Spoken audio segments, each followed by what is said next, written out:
mag-abroad ka? Alam mo, kapag mag-abroad ka, dapat buo at malakas ang loob mo. Dahil kung hindi rin dang buo at malakas ang loob mo, huwag mo nang ipagpatuloy pa. Kapag nang ibang bansa ka, dapat kaya mong lahat dahil marami kang kalaban doon sa pupuntahan mo. Nariyan ang lungkot dahil mapapalayo ka sa pamilya mo.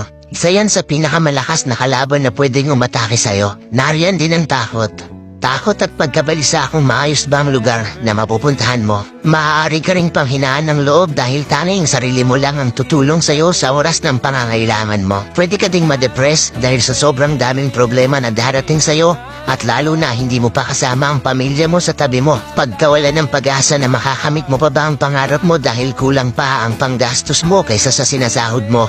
At marami pang iba. Ilan lang yan sa maaari mong maranasan kapag nang ibang bansa ka. Pero dapat kapag nag-abroad ka, kaya mong magtiis at magsakripisyo para sa pamaharap